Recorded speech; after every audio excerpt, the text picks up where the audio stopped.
Karine.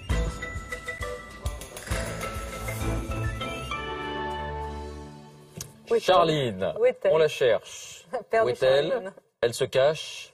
Elle arrive. La voilà. Prenez place, Karine. Prenez place, Charline. Bonjour. Bonjour, monsieur Valls. Bonjour, madame. Alors, j'ai retrouvé ceci dans les loges. Je me suis demandé si c'était à vous ou pas.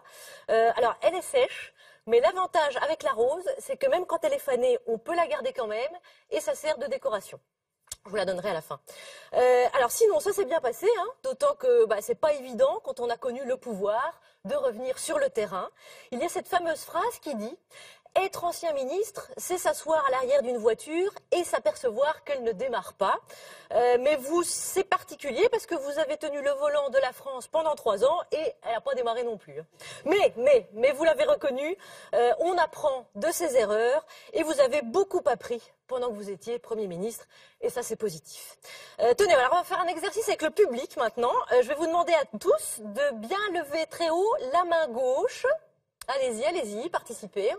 Voilà, très bien. Vous voyez, monsieur Valls, les Français, ils ne confondent pas la droite et la gauche, donc il n'y a vraiment que vous. Hein. Bon. Allez, je m'attaque au gros dossier. François Langlais, il est où? Oui, ah voilà, François. Bon, François. Non mais, qu'est-ce qui vous a pris d'amener des nouilles?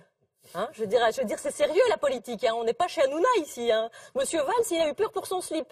Oui. Alors, je viens de dire le mot slip dans une émission politique. C'est vrai, on n'est pas chez Hanouna, oui. C'est vrai. Vous avez raison. Mais oui, je viens de dire le mot slip dans une émission politique, mais François Langlais ramène des coquillettes. Hein, donc voilà.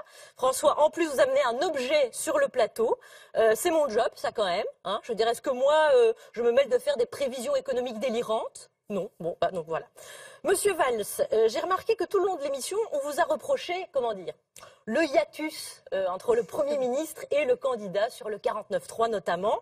Bon, écoutez, ça sert à rien de retourner sa veste quand on devient candidat, parce que dès que vous allez revenir au pouvoir, vous allez la remettre à l'endroit. Hein. Mais on a bien entendu votre réponse sur vos revirements entre les deux primaires, 2011 et 2017. Vous avez dit, entre-temps, le monde a changé. Avant, il n'y avait pas Daesh, il n'y avait pas la révolution numérique. J'ajouterais, et il y avait encore le socialisme. Alors, je vous asticote, mais pas autant que Léa dans son parti pris, où la bonne idée, Léa, c'était quand même cette lumière rouge pendant l'entretien. Le rouge, c'est pratique, on ne voit pas quand M. Valls est énervé. Et il a répondu à votre première question, la politique, ce n'est pas un quiz. Et il a raison, Léa, la politique, ce n'est pas un quiz. C'est un poker menteur. Alors, un mot sur le reportage en immersion dans le foyer de jeunes travailleurs. À ce propos, vous avez dit, on ne fait pas assez confiance aux jeunes.